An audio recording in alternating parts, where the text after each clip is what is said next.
sa ating sa taong darating, 2026. Alam natin kung tapat ang Diyos sa atin this year, alam natin magiging tapat ang Panginoon sa bawat isa.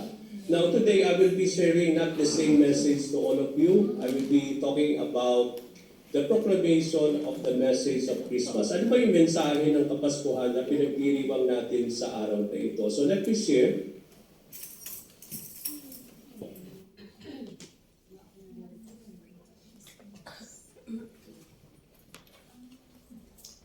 So the message of Christmas, the reason for the season. Alam natin mga kapatid, ang dahilan bakit tayo nagse-celebrate sa araw na ito. At higit sa lahat, bakit tayo nagdiriwang is because we are celebrating the birth of the Lord. But then, napaka-importante na maintindihan natin yung ating pagdiriwang sa araw na ito. Dahil marami pong tao nagdiriwang ng Kapaskuhan pero hindi nila alam talaga ang reason bakit tayo nagdiriwang, kagaya ng sinabi ni Sister SP kanina. No? Kaya napakagandang paalalahanan natin muli, i-remind natin muli ang ating mga sarili. Ano ba talaga ang mensahe ng Kapaskuhan? The reason for the season. If you have your Bible with you, buksan po natin ito sa Book of Luke, chapter 2, verses 8 to 20. Ito yung mga panahon na ipinahayag ng mga anghel ang kapanganakan ng ating Panginoong Jesucristo. At ano ba ang mensahe nitong mga anghel na ito, yung mga panahon na yun? At I believe it is the same message that the Lord wants us to be reminded this afternoon. Okay, Luke chapter 2, verses 8 to 20. Allow me to read. That night there were shepherds staying in the fields nearby, guarding their flocks of sheep. Suddenly an angel of the Lord appeared among them, and the radiance of the Lord's glory surrounded them. They were terrified. But the angel reassured them, "Don't be afraid," he said. "I bring you good news that will bring great joy to all people. The Savior, yes, the Messiah, the Lord, has been born today in Bethlehem, in the city of David. And you will recognize him by this sign. You will find a baby wrapped snugly in the strips of cloth, lying in a manger." Suddenly, the angel was joined by the vast of hosts of others, the armies of heaven, praising God and saying, "Glory to God in the highest heaven, and peace on earth to those with whom God pleased." When the angels had returned to heaven, the shepherds said to each other, "Let's go to Bethlehem. Let's see this thing that had happened, which the Lord has told us about." They hurried to the village and found Mary and Joseph, and there was the baby lying in the manger. After seeing him, the shepherds told everyone what had happened and what the angel had said to them about this child. All who heard the shepherd's story were astonished. But Mary kept all these things in her heart and thought about them often.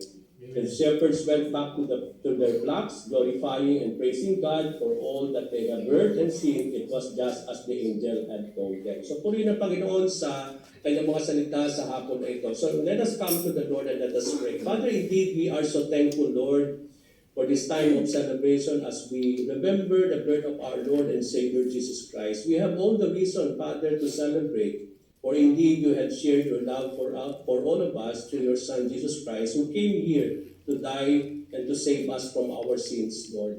And Father, as we hear your message for all of us, to prepare us, O Lord, in our celebration this afternoon, O Lord, may your name be exalted. Ikaw po madakila, maluwalhati sa aming kalagitnaan, O Lord God. Bagamat malayo po kami sa aming kinaroroonan, O Lord, but alam namin, Panginoon, pag-iisahin mo kami, O Lord, na may isang pananalig at pananampalataya, lalo tigit sa lahat sa pagkinig ng iyong mga salita, Panginoon. Ikaw po maitaas, O Lord, makita ng iyong mga anak sa hapon na ito, Lord God, at sa lahat ng aming maririnig, O Lord God, ikaw po, Lord God, ang siyang maluwalhati at matakila. Ibinabalik namin sa iyo, Panginoon, ang lahat ng mayaman na papuri at ang lahat ng pasasalamat. Ito pong aming dalangin sa pangalan ni Jesus. Amen. So purihin ang Panginoon, mga kapatid. Now, alam natin mga kapatid, as we start our celebration, as we remind ourselves of this wonderful time of remembering the birth of our Lord, let me just start this by saying that one of the most popular na games, kung matatandaan ninyo kapag tayo po may mga games na ginagawa, ay itong tinatawag nating passing the message. No? Di ba, pag may mga family day tayo, mga gathering, I hope na nakagawa nito ito sa inyo sa iglesia, no? Lalo na po, I believe na nagawa na natin ito sa Wing Jordan. Now, familiar tayo dito sa mechanics itong games na ito, no? Wherein yung may leader, bibigyan siya ng message or verse na ito ipapasa niya sa kanyang mga members. No? Yun yung excitement doon na kapag pinasa na po yung mensahe, alam natin po nandun na yung challenge. No? The excitement of the game is there wherein most of the time, yung original message passed to sa mga members is not anymore the same thing. No? Maaaring kulang na o maaaring may dagdag na. So yun po yung excitement ng game. Kaya nga pag yung huling member, kapag siya na po yung time niya, siya na yung huling-huli at siya po yung magre-recite ng message na nakating sa kanya. Alam natin mga kapatid, na hindi na po yun yung original message. Maaring kulang na nga at meron na pong nadagdag doon. So, bakit po sinabi po yan mga kapatid? Dahil ganun din naman pagdating sa original message ng ating Panginoong Jesucristo nung siya'y ipinanganak dito sa lupa. Alam natin, napakaraming taon na ang nagdaan, nagpasalin-salin na po yung mga istorya na yan, at tayo po dumating sa ating taong 2025 na marami po na nakarating na mensahe sa atin na bagamat ang original message na ipinahayag ng mga anghel in those times ay complete. Pero sa ating pong time today, hindi na yun yung original message. Ang dami nang nadagdag, marami nang kulang. So the night when Jesus was born, an angel of the Lord proclaimed the true message of Christmas. Doon natin makikita na nung ipinanganak ang ating Panginoong Jesucristo, makikita natin yung the true message na ipinahayag ng mga anghel ng mga lalo higit sa lahat sa mga shepherds in those times. Today, pwede kong sabihin mga kapatid that you will agree with me that many celebrate Christmas with the wrong message about it. Marami pong mga tao na nagse-celebrate ng Kapaskuhan pero mali yung kanilang mensahe patungkol doon. The message proclaimed by the angels 1,000 years from now that was passed to us is not the true message anymore given at that time. Hindi na po yung tunay na mensahe na narinig ng mga shepherds na nagpasalin-salin po sa ating pong taon today. Makikita natin that the message of Christmas today is short. Short na siya, naglalak na ng mga napaka-importanting bahagi na dapat nating malaman patungkol sa kapanganakan ng ating Panginoong Jesucristo. Yet many celebrate it without knowing ano ba talaga ang dahilan, bakit naparito at pinanganak ang ating Panginoong Jesucristo. Christmas is not only the birth of Jesus. Maraming beses, kapag tatanungin mo isang tao, ano ba ang Christmas? Maaaring sasabihin nila, and they may be right, that they will say to us that it is the birth of Jesus. Pero mga kapatid, kulang po yan. When we talk about, hindi tayo magiging kontento, lalo na tayo bilang mga Kristiyano, mga anak ng Panginoon, bilang tagapagsunod ng ating Panginoong Jesucristo, hindi tayo magiging kontento lamang na ang Christmas is about the birth of Jesus. Yes, it is the birth of Jesus. But let me also add that it is not about the birth of Jesus, but the birth of a Savior. Yun po yung tama. That Christmas is about Jesus Christ who came here as a Savior to save us from our sins. Kasi hindi po yun yung talagang tunay na mensahe na nakakarating sa lahat ng tao. Nakarating lang sa kanila na ipinanak si Jesus at pinagdiriwang natin yung Kapaskuhan. Pero hindi nila lubos na maunawaan at lubos na patanggap hindi bilang isang tao, kundi bilang tagapagligtas na magsasagip sa lahat ng kasalanan ng buong sanlibutan. Many celebrated Christmas without knowing its significance. Ano ba ang kalagahan ng Kapaskuhan? And celebrating Christmas, mga kapatid, kami dito, the celebration of Christmas becomes just a yearly celebrated holiday with people not knowing what it proclaims. And today, mga kapatid, ang gusto ko pong gawin natin lahat, let us go back to the past, to the scriptures, at the night Jesus was born, and let the true message of Christmas refocus again ang mga minds natin, at ito'y punuin ng ating mga puso patungkol sa kapanganakan ng ating Panginoong Jesucristo, which is really the reason for the season. Okay? Now, dun sa ating passage, mga kapatid, makikita natin, na binasa natin dito, we can notice that there are several proclamations. Maraming ipinahayag ang anghel, yung mga panahon na iyon, patungkol sa kapanganakan ng ating Panginoong Jesucristo. At ito mga proclamation na ito, mga kapatid, were proclaimed not only to highlight the first Christmas, but also the significance and the purpose of that particular night. So what are the proclamation? Ano ba yung mga ipinahayag ng gabing na yon na napaka-importante na maintindihan natin upang lubos natin matanggap ano ba talaga ang mensahe ng Kapaskuhan dulot ng kapanganak ng ating Panginoong Jesucristo. So the first thing that we will try to see dun sa verse natin kanina is that there is a proclamation of good news of great joy. Ipinoproklama, ipinapahayag ng anghel itong magandang balita na magdudulot ng dakilang, sabi nga natin, great joy, hindi lang po sa ilang tao, hindi lang sa mga Kristiyano, pero sabi dito, it is a good news of great joy that will be for all people. Kaya hindi tayo magiging kontento, mga kapatid, that we are rejoicing today wherein people are there and they are in there is a danger for them to be lost. Kaya dahil si Jesus napalito siya, at ang kanyang pagparito, ang kanyang kapanganakan ay magandang balita na nagdudulot daw ng napakagandang, sabi ng kaligayahan sa lahat ng tao. At alam natin, lahat ng tao hindi nagkakaroon ng ganyang dakilang kaligayahan at mararamdaman lang nila ang kaligayahan na yan kung sila'y makakakilala sa ating Panginoong Jesucristo. So sabi doon, but the angel said to them, do not be afraid. I bring you good news of great joy that will be for all people. Maraming tao natatakot ngayon, mga kapatid. Lalo tigit sa lahat, matatapos na naman ang taon. Maaaring isa sa atin, marami sa atin, maaaring problema na tayo, nag-iisip ano bang magdarating sa taong darating, na 2026. But then mga kapatid, ano man yung takot natin sa araw na ito, punuin natin ito ng dakilang kaligayahan dulot ng magandang balita na kapanganakan ng ating Panginoon. Sabi ko nga kanina, even last Friday, the fact that Jesus is our Emmanuel, the God that is with us, ibig sabihin, bawat taon ng ating buhay, kasama ninyo ang Diyos. Hindi siya nawawala isang minuto man.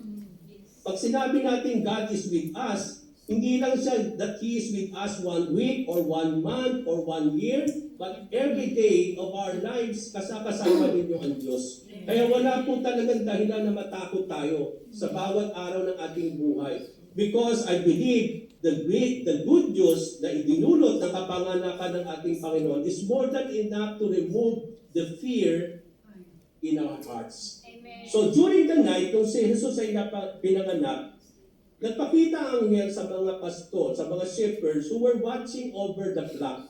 Okay? And then nakita nila yung glory of God. Nandun yung glory of the Lord shone upon them. At yung angels, alam natin sila yung mga mensahe ng ating Panginoon Diyos at ipinapahayag nila that this day in the town of David, a Savior was born and He is Christ the Lord. So yun yung tunay na mensahe na ipinapahayag ng anghel yung mga panahon na yon. And many times, we focus only on the birth of Jesus. Sabi ko nga, mali yung pananaw ng mga tao na Christmas is all about the birth of Jesus Christ. But then, we come to see here the proclamation that Christmas is all about the birth of a Savior. Yun ang pinapahayag ng anghel. At yun yung tamang mensahe na dapat nating ipahayag sa ating mga sarili. This is the reason why many acknowledge that Christmas is about Jesus' birth but fail to really understand why He was born. Maraming nakakaalam na si Jesus ay ipinanganak pero hindi nila alam bakit siya pinanganak. Hindi enough mga kapatid ay pagdiwang natin ang kapanganakan ng ating Panginoon pero hindi natin alam bakit ba siya pinanganak. Yun po yung mensahe na dapat maintindihan natin at yun yung essence bakit tayo nagdiriwang ng Kapaskuhan. The proclamation of Christmas will not be complete. Hindi magiging kompleto po ang pagpapahayag ng mensahe ng Kapaskuhan if we acknowledge only the birth of Jesus without the significance of the coming of the Lord.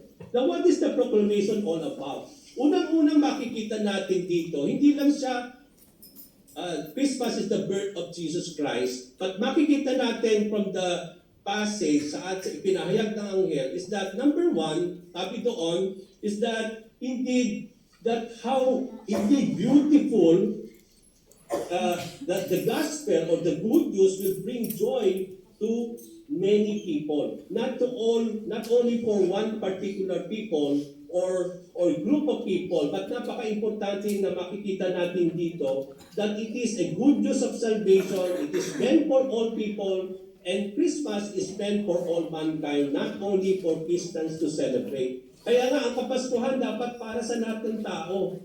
Eh paano magse-celebrate ng tao kung hindi nila nalaman talaga kung ano ba ang dahilan na parito ang ating Panginoon? Doon tayo nagkukulang bilang iglesia, mga kapatid. Sometimes nagiging selfish tayo sa pag-celebrate natin ang Kapaskuhan. Pero kung titingnan natin talaga ang dahilan bakit naparito si Jesus, it is meant for all people.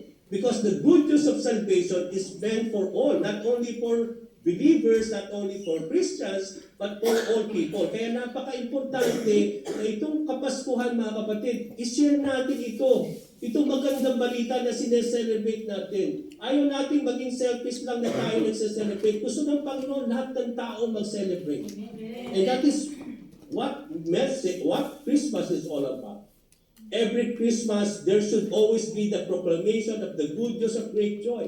Ito yung napakagandang pagkakataon, mga kapatid, na kapag nagdiriwang tayo ng Kapaskuhan, ito yung napakagandang pagkakataon na ibahagi natin itong magandang balita ng kapanganakan. Hindi lang ng kapanganakan ni Jesus, kundi there is a Savior that has been born, that is Christ the Lord. Kaya napakaganda that we bring the good news. Sabi po sa Isaiah 52 verse 7, how beautiful on the mountains are the feet of those who bring good news.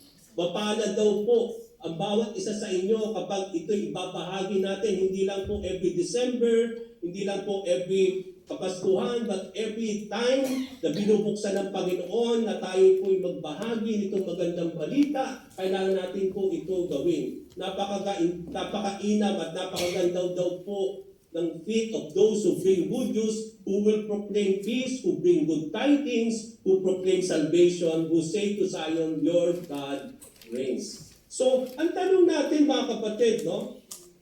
Are we proclaiming the good news the way the angel proclaimed it? Napaka-importante na kung ano yung proklamasyon na narinig natin sa anghel, yun din ang dapat ipahayag natin sa mga tao na hindi pa po nakakakilala, hindi nakakaalam ng tunay na mensahe at proklamasyon na iginawa at ipinahayag ng mga anghel ng mga panahon na yun. So the first thing is that the proclamation of good news of great joy that is meant for all people. Pangalawang proclamation na nakita natin sa ating passage today is the proclamation of the birth of Savior, Christ the Lord. Okay, hindi lang may proclamation that there is this great joy for all people, pero makikita natin, pangalawang proclamation na ginawa ng anghel is that today, in the town of David, sabi niya, a Savior has been born to you, He is Christ the Lord.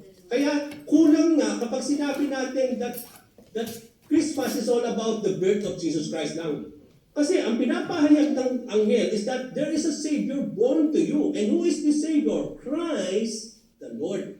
So ibig sabihin, si Jesus pala is a Savior. And He is Christ the Lord. Na yun yung maraming tao hindi nakakaalam. Akala nila Jesus lang. But when we talk about Jesus Christ who has been born in those days, He was born because He will be the Savior of all people.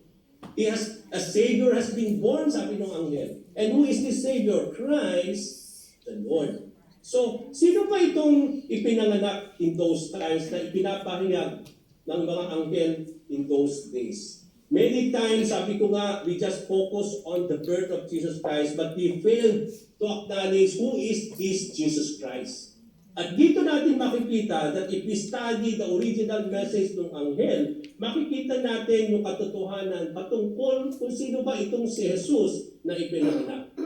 Unang-unang makikita natin from this passage is that Jesus is the Savior and He has been born to us to save us from our sin.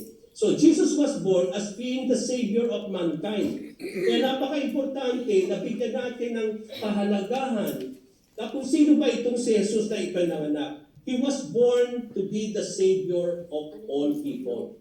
Alam natin, a Savior has been born to us, sabi ng anghel. It means there is a need for Him to be born. Ibig sabihin, kung kaya natin sagipin ang ating mga sarili sa ating pagkakasala, then there is no need for Christmas. Hindi dapat tayo nagsiselebrate ng Christmas, mga kapatid, kung kaya ng reliyon sagipin ang tao, kung kaya natin sagipin ang ating mga sarili sa pagkakasala, then there is no King Christmas is all about. No? Hindi dapat wala tayong Christmas ngayon.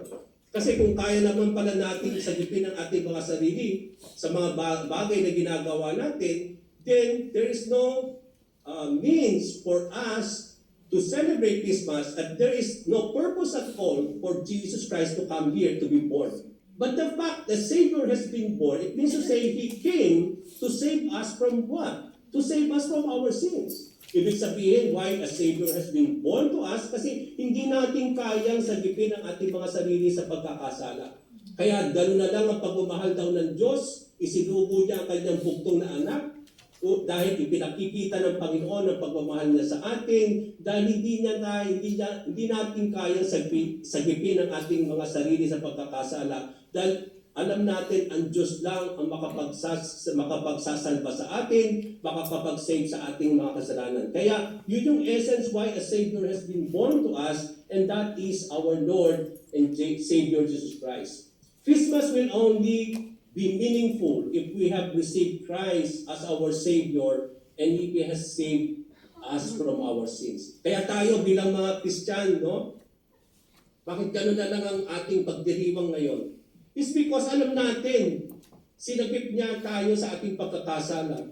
At yun ang pinagdiriwang natin, that we are now saved from our sins, not because we have saved ourselves, but because of the fact that Jesus Christ saved us from our sins. So, why we are celebrating Christmas? What is the message of Christmas? A Savior has been born because man cannot save himself from sin. Now, who is this Savior that is being born? Sino ba itong Savior na ito na ipinanganak? Ang sabi ng anghel, He is Christ, no?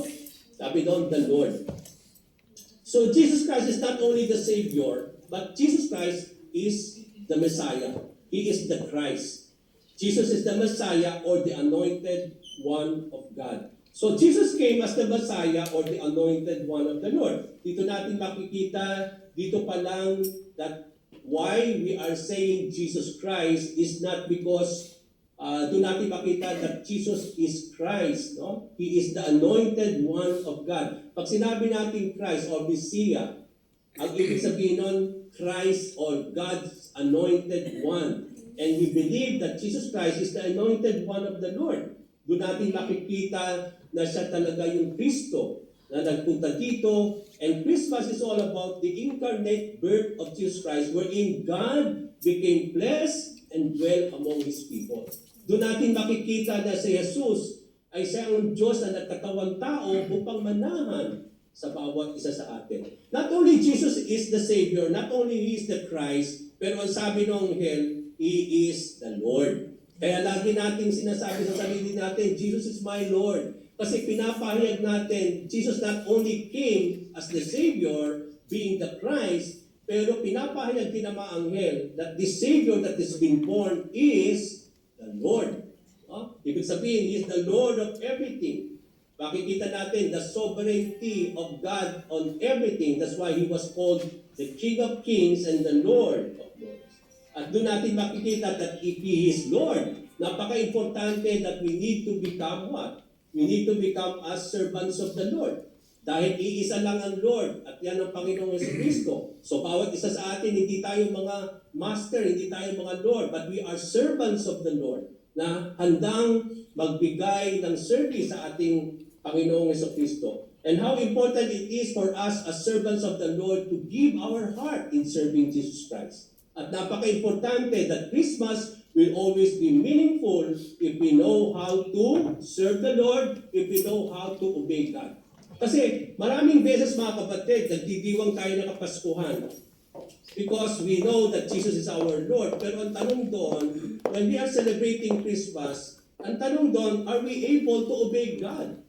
Are you able to obey Jesus Christ as our Lord? Kasi napaka-importante, sometimes nagpo-focus lang tayo sa feasting natin, sa mga pagkain kakainin natin mamaya, sa ating fellowship house, nag-iinom tayo ng kapaskuhan. Pero ang malaking tanong doon, if Jesus came to be the Lord, pero ang tanong mo, are you obeying our Lord? Kasi paano tayo magse-celebrate ng Christmas? Hindi naman tayo hindi tayo sumusunod sa kanyang mga utos. Magiging meaningful pa lalo ang ating pagdiriwang kung marunong tayong sumunod sa mga utos ng ating Panginoon. If Jesus is your Lord, and that is the proclamation of this Christmas is all about, then we as servants of the Lord not only know how to serve God, but also to obey our Lord Jesus Christ. So another thing is that, anong tanong natin ngayon? Christmas is not only a time to celebrate, but a time to reflect on ourselves. If He came as a Savior, if He is the Christ, and if He is the Lord, ito yung mga question na dapat tanungin natin ng ating mga sarili. If He came as a Savior, if He is the Lord, Christ the Lord, ang unang tanungin natin, have we accepted Jesus as our Savior? Tinanggap ba na natin ang ating Panginoong Jesucristo bilang tagapagligtas? Pangalawang tanong na i-reflect natin sa ating mga sarili, have we acknowledged Him as our Emmanuel, the God that is with us? Ipinapahayag ba natin sa ating mga sarili na kasama natin itong Diyos na ito na nagkatawang tao, that He is indeed with us, that He is indeed, that He will never leave us nor forsake us. Pangatlong reflection natin, itanong ating mga sarili, if Jesus is Lord, ipinapahayag ng mga anghel that the Savior, Christ the Lord has been born, then the third thing that we need to ask, are we obeying Jesus and doing His will? If He is your Lord, are we obeying Jesus Christ? Are we doing the will of the Lord Jesus Christ? Kasi yun yung importante when we say that He is my Lord. When we say that Jesus is my Lord, you are saying to yourself that I am obeying my Master, that I am doing His will as servants of Christ. Kaya yun po yung dapat nating maintindihan. So the third proclamation makikita natin sa sinabi ng mensahe ng anghel is that there is a sign. Ano ba ang sign of Christmas? Ang sabi nila, dapat may Christmas tree kasi yun daw yung sign of Christmas. Kailangan may parol dahil yun daw yung sign of Christmas. Okay, but then, kung titignan natin original message of the Lord, what is the sign of Christmas? Ito po, this will be a sign to you. You will find a baby wrapped in the clothes lying in a manger. Hindi sinabi ng anghel, okay, punta kayo doon, pag nakakita kayo ng Christmas tree, o yun yung nandun si Jesus, na ipinanak. Hindi na nakita natin sa mensahe. Okay, pag nakakita kayo ng parol o kumikot-titap na Christmas light, o doon yung makikita si Jesus, wala doon eh. Kaya yung Kapaskuhan, kahit wala tayong Christmas tree, mga kapatid, kahit wala tayong Christmas light, wala tayong parol, pero ang napakaganda kung may Kristo tayo sa ating puso, alam niyo po ba ang talagang tunay? Yung tinatawag nating Belen. Okay, di ba? Pag may Belen tayo, nandun si Jesus, nasa sabsaban, nandun si Mary and Joseph, nandun yung three wise men, yung mga magay, nandun yung mga shepherds, no, nagsumasamba sa Panginoon. Yun ang talagang scene na makikita natin dito. Yun yung sign na sinabi. Ito yung sign that you will find a baby wrapped in manger. At yun yung mensahe talaga ng Christmas. The message and the sign of Christmas is Jesus Christ Himself.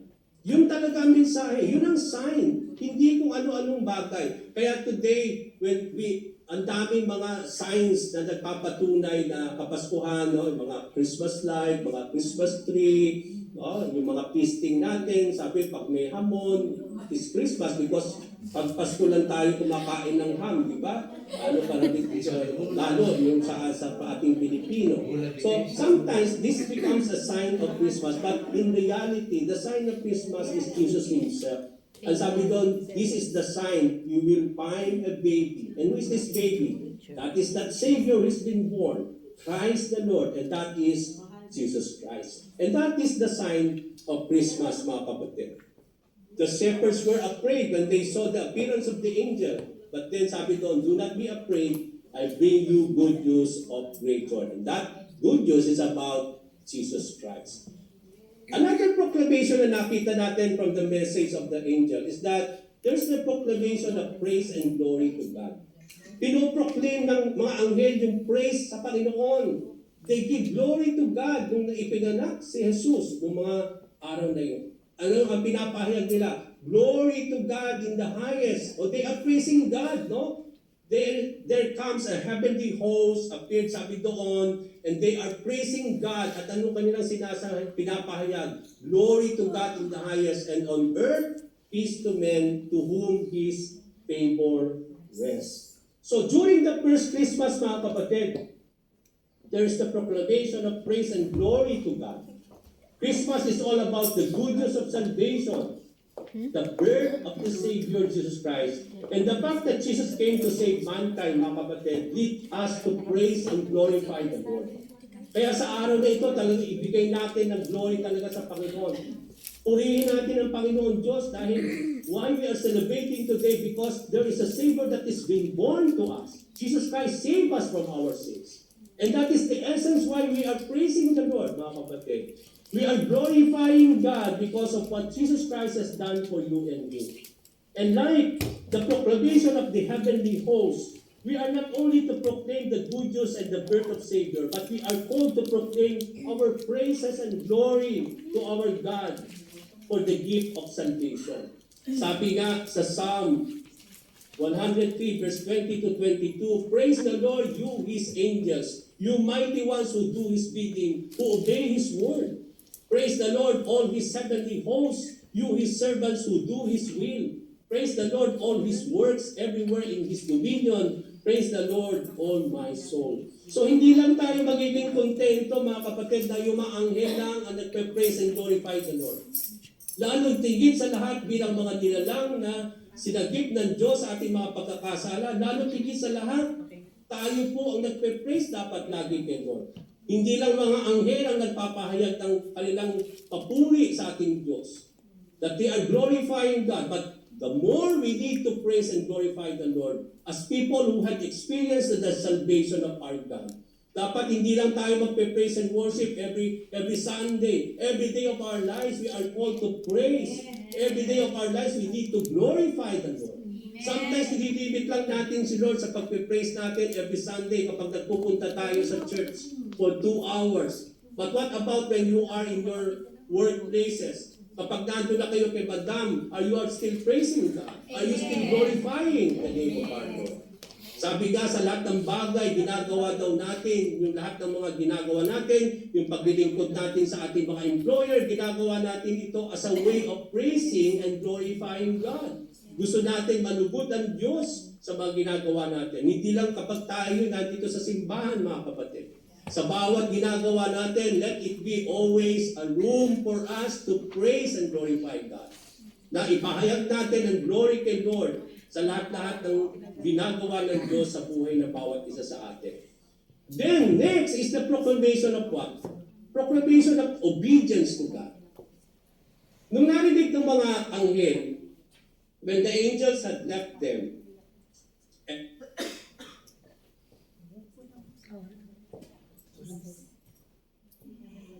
and to heard the proclamation of the angels that I bring you good news of great joy, sabi ng anghel sa kanila, that today that there is a Savior be born to you, Christ the Lord. And then they started to praise and glorify God, and then after that yung angels left them, and then they went back to heaven. Anong ginawa ng mga shepherds?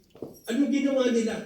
Ang sabi doon, nag-usap-usap itong mga shepherds. Anong sinabi nila sa isa't isa? Let's go to Bethlehem and see this thing that happened, which the Lord has told us. So hindi gusto nilang makita si Jesus kasi binigyan sila ng sign. And what is that sign that they have been given by the Lord? That when you see this baby wrapped on the manger. So gusto nilang makita ito. So anong ginawa nila? Ang sabi doon, they hurried off and they went to Bethlehem and they found Mary and Joseph and the baby who was lying in the manger. So doon natin makikita yung proclamation ng obedience ng mga shepherd of how they obeyed the word of the Lord in those times. They hurriedly went to Bethlehem and hindi lang nakita nila si Mary and Joseph, but makikita natin dito, nakita nila yung baby born and who was lying on the manger. So, the message and the sign given to the shepherds gave them the desire. Nagkaroon silang desire. To what? To see Christ. For them to obey the Lord through His words. At anong sinasabi nito mga kapatid sa atin? Similarly with us, the message and the sign of Christ should always lead us to go and see the things that God has told about His words. Maraming beses, mga kapatid, nangungusap ang bawat isa sa atin sa pamagitan ng salita ng ating Panginoon. We need to reflect and see things upon the words that we are receiving from God. We need to act in faith. Itong mga shepherds doon, nung narinig nila ang salita ng Panginoon, dali-dali silang nag-obey. Ngayon ang tanong natin sa ating mga sarili, mga kapatid, kapag ang Diyos nangungusap sa atin, are we hurriedly obeying it o dinidelay pa natin, mga kapatid? That I believe, mga kapatid, the essence why the Lord is talking to us and saying things to us is because He wants us always to pay attention to what He is saying to us.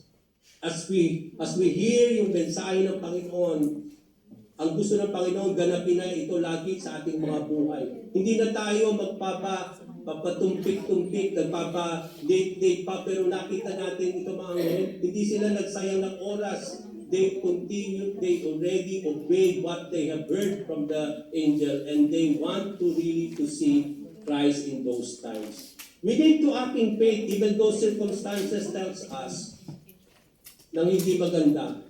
So that we may be able to praise and glorify God and act always according to what the words that we are receiving from the Lord. Yung celebration of Christmas will always be meaningful, mga kapatid, if we know how to obey God. Christmas is not only a time of celebration, but also to reflect on things that God has brought into our lives. Napakaganda dahil magtatapos na naman ang taon, mga kapatid. Ang pinakamagandang reflection na gawin natin sa Christmas at bago matapos ang taong ito, i-reflect natin, ano bang ginawa ng Diyos sa akin from January till this December 2025? Mamamangha kayo kung paano naging tapat ang Diyos sa buhay niyo. Bagamat nagkukulang pa tayo from time to time, makikita natin tapat ang Diyos sa buhay natin. Naging tapat siya, hindi lang sa this taon 2025, but bawat taon na lumilipas sa atin, mga kapatid, doon tayo mamamangha na naging tapat ang Panginoon sa bawat isa. It is a proclamation that we need to say to ourselves that God is faithful unto me. Na hindi siya nagkulang sa lahat ng bagay sa atin. At doon natin makikita, ito'y magdadala palalo sa atin upang pasalamatan natin ang Panginoon. Pero ano ba ang talagang ang ating response kapag nakita natin na naging tapat ang Diyos sa atin sa buong taon? Dapat maging tapat din daw tayo sa Kanya.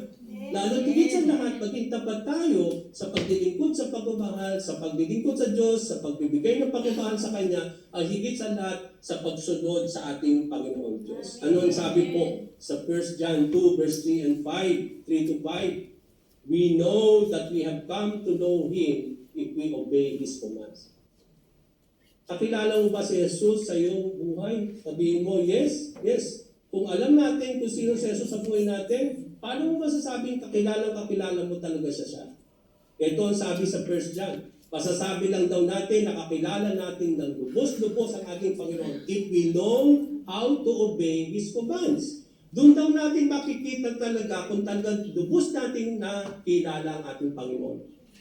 If we have come to know Him, then we know how to obey His commands. The man who says, I know Him, maraming tao nagsasabi kakilala nila si Jesus, but does not do what He commands is a liar. Magiging liar daw tayo, mga kapatid, if we say that we know Christ, but we are not obeying Him. Why? Because the truth is not in you, in me. But if anyone obeys His words, pero kung tayo naman marunong mag-obey sa salita ng Panginoon, God's love is truly made complete in Him.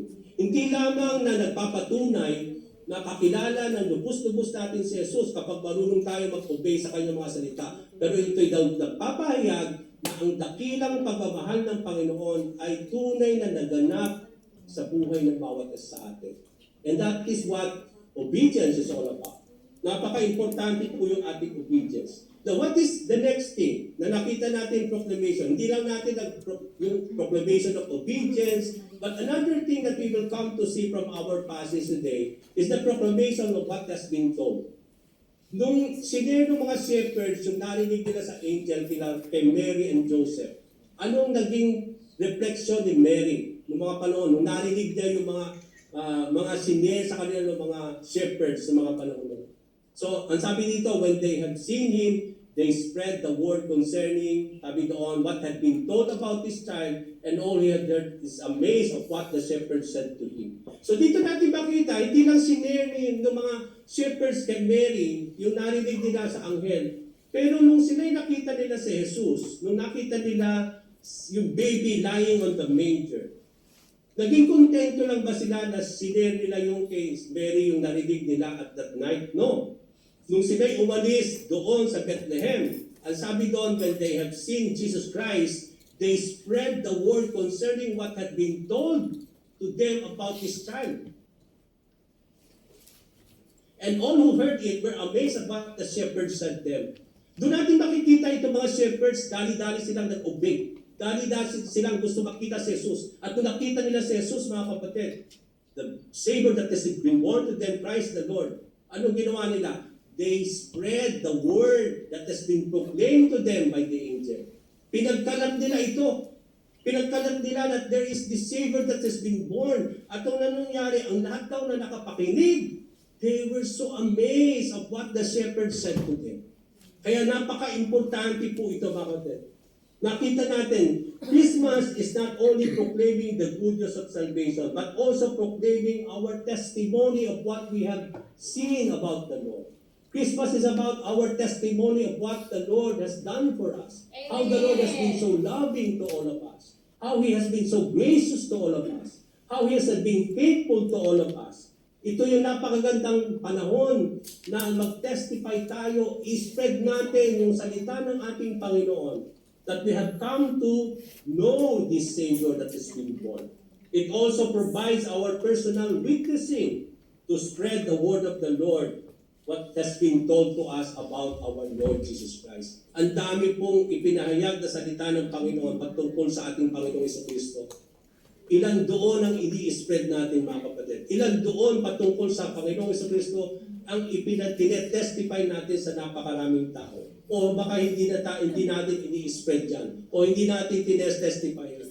Remember, mga kapatid, that we are called to become witnesses of Jesus Christ. Ibig sabihin tayo ay magpapatotoo. Hindi lamang sa church, every Sunday, every Friday, in our prayer meeting, but then every day of our lives, kapag binibigyan tayo ng pagkakataon, we spread the word of the Lord, testifying of what Jesus Christ has done for you and me. At ipahayag natin yung magandang mga salita ng Panginoon na tinanggap natin, dulot ni Jesus sa ating buhay bilang ating Panginoon. And then, ang sabi po sa Luke 24:45 to 49, lapit na po tayo matapos. Ang sabi doon, then He opened their minds so they could understand the Scriptures. He told them, this is what is written. The Christ will suffer and rise from the dead, and on the third day, and repentance and forgiveness of sins will be preached in His name to all nations, beginning at Jerusalem.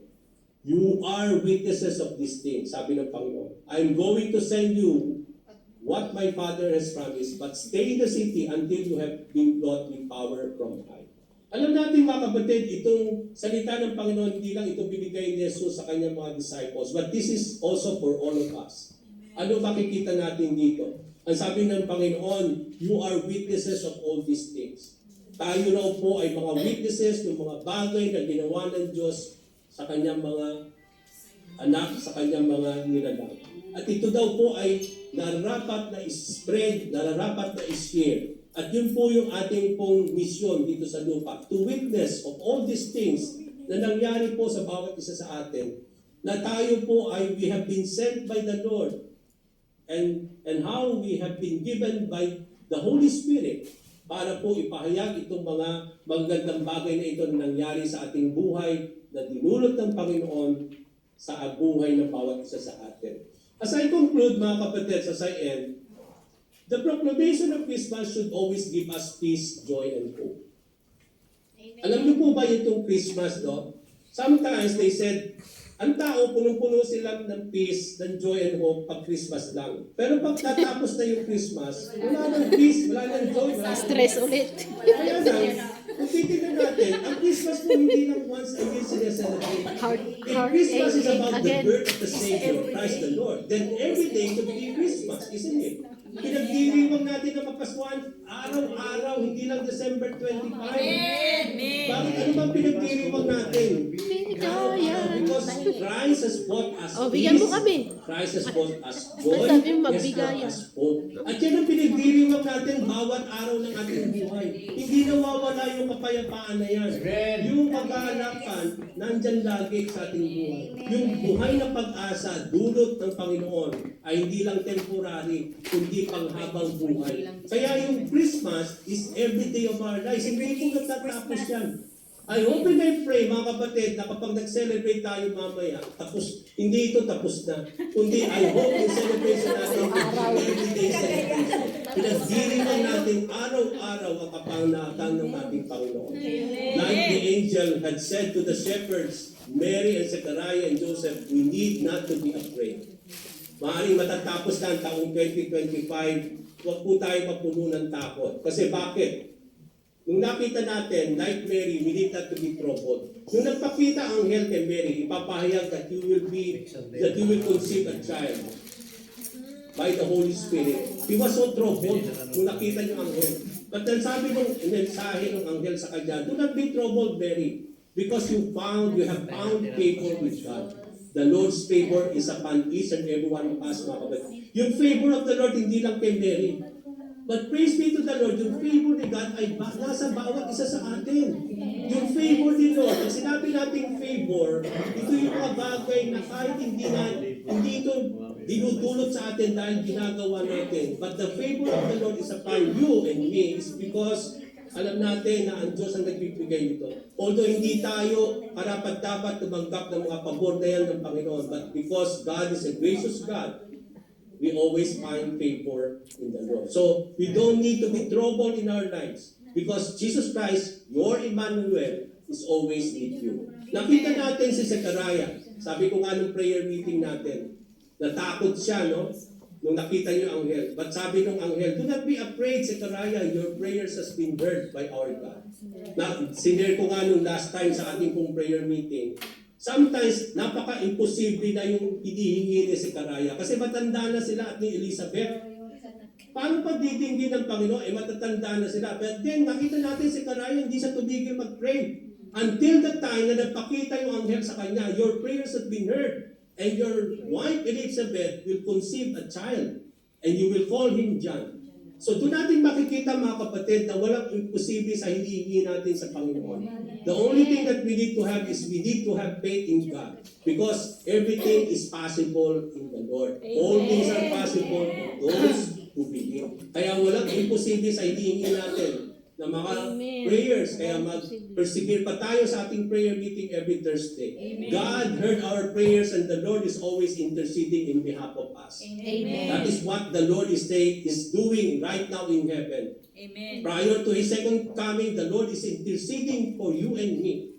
Kaya wag po tayo matatakot. We don't need to be troubled because the Lord is also praying for all of us. We worship a God who answers prayers and mighty above all our needs and problems.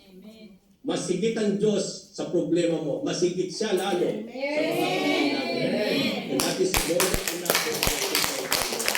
And then, like Joseph, we need not to be afraid as we contemplate on the things we are facing at this time. Ano man yung dinadala mo sa hapon na ito, mga kapatid?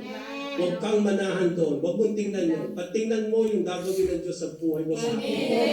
We have a Savior born to us who can really save us from anything. Do not let the enemy rob you, mga kapatid, as I am. Huwag nating hayaan na tanggalin or alisin ng kalaban natin itong mga bagay na itinaling ng Diyos sa buhay natin, sa ating mga puso. Do not let the enemy rob us of the hope, yung peace, yung joy na gusto nating tagayin. Hindi lang po sa araw na ito, sa bawat araw ng ating buhay. Let the perfect love of God shown to us through the message of Jesus Christ fill our hearts, not only today, but throughout the years of our life. So let us come to the Lord. Tayo po'y tumayo and let us come to the Lord and pray. Hallelujah, Lord God. Dakilang Diyos, Ama, Panginoon, sa pangalan ni Jesus, kami po'y nagpapasalamat, Ama, sa iyong mensahe sa bawat isa sa amin, O Lord God. Nagpapaalala, O Lord God, ano ba ang tunay na dahilan kung bakit kami nagse-celebrate ng Kapaskuhan, Panginoon. Maraming salamat po, Panginoon. As what you have said today, Lord, that today, in the city of David, a Savior has been born, who is Christ the Lord. Alam namin, Panginoon, ito'y tumutukoy sa aming Panginoong Jesucristo. Siya yung naparito sa lupa upang maging tagapagligtas ng lahat ng tao, Lord. At tunay lamang kami po'y nagagalak of how you have saved us from our sins, Lord. Indeed, Jesus Christ is our Messiah, our Christ, and He is our Lord.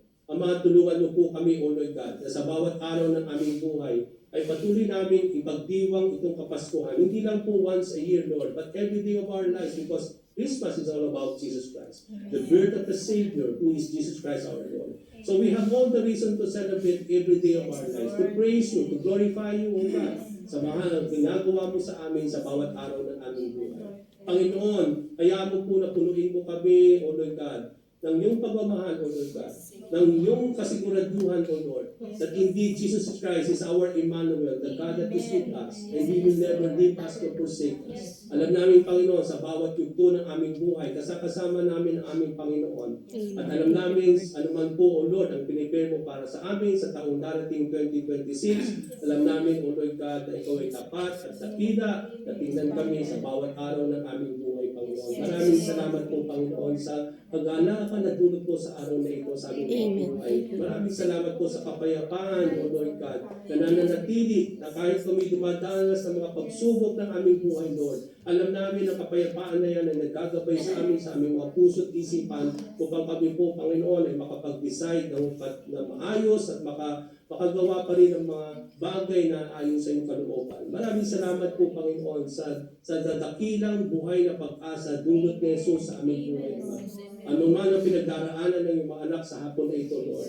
Ama, puspusin mo po sila ng iyong banal na katauhan at hayaan mo po, O Lord, ang kapayapaan mo, ang patuloy na manaig, O Lord God, sa kanilang mga buhay, O Lord God. Ano man po, O Lord God, ang kanilang pinagdadaanan, bigyan mo sila ng kalakasan na pagtagumpayan lahat ng ito sa awa at tulong mo, Panginoon. Ama, linisan po kami, O Lord God, na may pasasalamat at may papunan samba. At sa pagtutuloy po ng aming selebrasyon mamaya sa Fellowship House, Lord, ano man po ang gagawin ng aming mga kapatid, O God, sa aming pagdiriwang, O Lord God. Lahat ng ito, Panginoon, ay magbigay kaluguran lamang sa iyo, Panginoon. Maraming salamat po, Ama, sa lahat ng mga bagay na ginulot mo sa amin. At binabalik namin sa iyo, Lord, ang lahat ng mayaman, napapulit, ang lahat ng pasasalamat, ito aming dalangin sa tanging pangalan ni Jesus. Merry Christmas, Pastor! Merry Christmas. Okay, now unto him who is able to keep you from stumbling and to present you blameless before the presence of his glory with great joy, to the only God, our Savior, to Jesus Christ, our Lord, with glory, majesty, dominion, and authority before all time and now and forever. The love of the Father, the grace of our Lord Jesus Christ, the fellowship of the Holy Spirit be with you all. In the name of the Father, and of the Son, and of the Holy Spirit, our service is ended. May you go in peace with the love of our God. And God bless us all. Merry Christmas, Mama! Merry Christmas, Pastor!